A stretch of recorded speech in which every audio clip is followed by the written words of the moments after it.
నమస్తే, welcome to 9+ news. ఒక రైతుకు 35 లక్షల రూపాయల రుణం ఇచ్చి 1,20,00,000 రూపాయల విలువైన పొలాన్ని లాక్కునేందుకు ప్రయత్నించిన ఘటన కర్నూలు జిల్లాలో హాట్ టాపిక్ గా మారింది.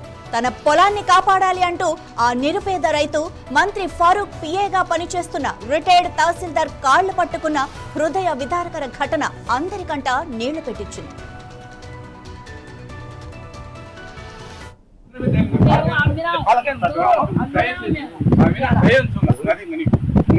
చెప్పలేము కాలకైనా ముక్తాం అది ఇది ఒక్కటి మాకు దయచేసి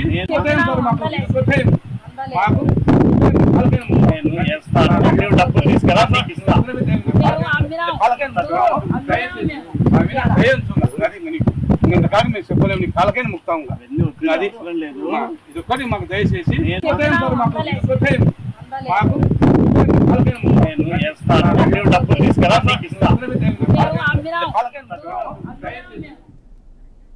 రుద్రవరం మండలం కోటకొండ గ్రామానికి చెందిన డి రామ్ గోపాల్ అనే రైతు 4 ఏళ్ల క్రితం జనార్దన్ శెట్టి అనే విశ్రాంత తహసీల్దార్ వద్ద 35 లక్షల రూపాయల రుణం తీసుకున్నాడు.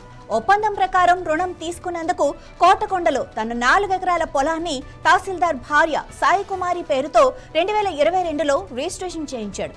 రామ్ గోపాల్ అప్పు తీర్చకపోవడంతో ఆ పొలం తనదే అంటూ రిటైర్డ్ తహసీల్దార్ జనార్దన్ శెట్టి ఆ పొలాన్ని లాక్కునేందుకు ప్రయత్నించాడు.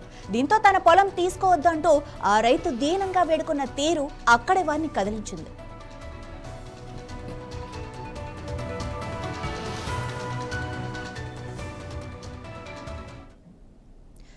కోటకొండలో బయటపడిన అప్పుల వేధింపులు తాళలేక ఆ రైతు తహసీల్దార్ కాళ్ల మీద పడిన ఘటన అందరినీ ఆశ్చర్యానికి గురిచేస్తోంది. ఇదే విషయానికి సంబంధించి మరింత సమాచారం మా కర్నూలుకు చెందిన ప్రతినిధి రామాంజనేయులు అందిస్తారు. రామాంజనేయులు, అసలు ఈ విషయం బయటకు ఎలా వచ్చింది, అంటే తను ఎలా రాయించుకున్నాడు అంత ఆస్తిని? చూడొచ్చు, ఏదైతే నంద్యాల జిల్లాలో ఉన్నటువంటి ఒక రిటైర్డ్ ఎంఆర్ఓ ఒక రైతు కాళ్ళు పట్టుకున్నటువంటి వీడియో అయితే ప్రస్తుతం హాట్ టాపిక్ గా మారింది. అయితే చూడొచ్చు, ఏదైతే ఉద్యోగ విరమణానంతరం కూడా ప్రస్తుతం మంత్రి దగ్గర పిఏగా కొనసాగుతున్నట్లు కూడా ఒక రిటైర్డ్ తహసీల్దార్ మనకు చూస్తుంది. అయితే అప్పు వసూలు పేరుతో ఒక రైతు నుంచి భూమి లాక్కునేందుకు ఎత్తిన ఉదంతం కూడా తెలుస్తోంది. ఏదైతే నంద్యాల జిల్లా రుద్రవరం మండలం కోటకొండ గ్రామానికి చెందిన రైతు డి రామ్ గోపాల్ 4 ఏళ్ల కిందట జనార్దన్ శెట్టి అనే విశ్రాంత తహసీల్దార్ వద్ద 35 లక్షల రుణం తీసుకున్నారని, ఒప్పందం ప్రకారం కోటకొండలో తనకున్న 4 ఎకరాల పొలాన్ని తహసీల్దార్ భార్య సాయి కుమార్ పేరిట 2026లో అయితే ఇది తీసుకున్నట్లు కూడా తెలుస్తుంది. అయితే ఏదైతే రైతు ఆ డబ్బు అంతా కూడా అతనికి తిరిగి చెల్లించకపోవడంతో ఆ పొలాన్ని స్వాధీనం చేసుకునేకైతే అక్కడికి వెళ్ళినట్లు కూడా తెలుస్తుంది. అయితే ఏదైతే రైతు ఈ ఆర్థిక ఇబ్బందులు ఉన్న నేపథ్యంలో అప్పు తీసుకున్నాడో అది తీసుకోలేని నేపథ్యంలోనే పొలం అంతా లాక్కునే ప్రయత్నం చేస్తే ఒక్కసారిగా కూడా రైతు అంటే నా పొలాన్ని లాక్కోవద్దని చెప్పేసి ఆ రిటైర్డ్ తహసీల్దార్ కాళ్ళు పట్టుకున్నటువంటి వీడియో కూడా మనం స్క్రీన్ పైన కూడా కనిపిస్తా ఉంది. అయితే దీనికి సంబంధించి ఇప్పుడు ప్రస్తుతం ఆ చుట్టుపక్కలంతా కూడా హాట్ టాపిక్ గా మారింది. అయితే ఈ విషయాన్ని అంతా కూడా ఆ గ్రామస్తులంతా కూడా పెద్దల సమక్షంలో అప్పు తీర్చే విధంగా ఏంటి అనేది కూడా ప్రస్తుతం అయితే చర్చలు కూడా జరుగుతున్నట్లు కూడా తెలుస్తుంది. ఓవరాల్ గా చూసుకున్నట్లయితే ఈ విధంగా చూడొచ్చు, ఈ రోజైతే సమాజంలో రైతు అంటే దేశానికి వెన్నెముక అయినటువంటి రైతు నిజంగా తాను పండించేటువంటి పంటలకు గిట్టుబాటు ధరలు లేకపోవడం వల్ల ఈ రోజు అప్పుల బారి అయ్యి వాళ్ళ పొలాన్ని కూడా కాపాడుకోలేని పరిస్థితి చాలా స్పష్టంగా కనిపిస్తా ఉంది. అంటే లక్షలాది రూపాయలు అప్పు చేసి పంటకి గిట్టుబాటు ధరలు లేకనే ఇలాంటి సంఘటనలు కూడా పునరావృతం అవుతా ఉన్నాయని చాలా మంది రైతులు కూడా ఆవేదన వ్యక్తం చేస్తా ఉన్నారు.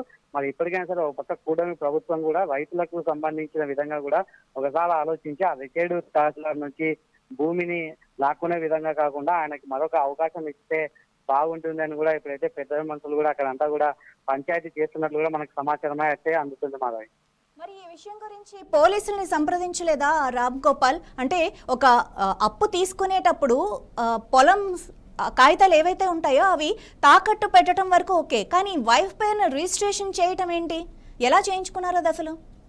అంటే మాధవి, మనం చూడొచ్చు, ఏదైనా సరే మామూలుగా అప్పు తీసుకునేటప్పుడు ఏంటంటే కొంతమంది షూరిటీ కింద అంటే పొలాన్ని కానీ లేకపోతే ఏదైనా వస్తువును కానీ తీసుకొని పెట్టుకొని తర్వాత ఎందుకంటే వాళ్ళ సెక్యూరిటీ కింద ఇస్తారు. తర్వాత ఏంటంటే అది వాళ్ళు ఒక టైం పీరియడ్ పెట్టుకుంటారు. టైం పీరియడ్ తర్వాత ఆ గడువు సమయం లోపలగిన తీర్చకపోతే ఆ ఏదైతే ఒక వస్తువు కావచ్చు లేదైతే ల్యాండ్ ఇలాంటివి కావచ్చు అవన్నీ ఎవరైతే డబ్బులు ఇచ్చినారో వాళ్ళ పేరు మీద మార్చుకునే పరిస్థితి అంతా కూడా ఎప్పటి నుంచో కొనసాగుతుంది. అయితే ఇదంతా కూడా అయితే ప్రభుత్వ నిబంధనలకు వ్యతిరేకంగా నడుస్తాయి. కాకపోతే పెద్ద మనుషుల తరహా పంచాయతీల్లో ఇవన్నీ కూడా ఒక్కొక్కసారి అంత పెద్ద మనిషి తరహా చేసి వాళ్ళ ఒకవేళ నష్టపోతే కూడా పెద్ద మనిషి పంచాయతీ చేసి సెటిల్ చేసే అవకాశాలు ఉన్నాయి. కాకపోతే ఇక్కడ ఒక రిటైర్డ్ తహసీల్దార్ అందులో ఒక మంత్రి దగ్గర పిఏగా పనిచేస్తున్న నేపథ్యంలో రైతుకైతే మరొక అవకాశం లేకుండా కూడా ఇలా పొలాన్ని లాక్కునే ప్రయత్నం చేస్తున్నారని ఒక ప్రధాన ఆరోపణ అయితే వస్తా ఉంది. మరి దీనిపైన అటుపక్క రిటైర్డ్ తహసీల్దార్ కానీ లేదంటే రైతు కానీ మీడియా ముందుకు వచ్చి చెప్తే కూడా వాస్తవ పరిస్థితులు ఏంటి అనేది కూడా బయటకు వచ్చే అవకాశాలు లేకపోలేదు మరి. Right, thank you Ramanjaneyulu. ఇంతకాదు మేము చెప్పలేము, నీ కాలకైనా ముక్తాం అది ఇది ఒక్కటి మాకు దయచేసి మాకు డబ్బులు తీసుకురా, దయచేసి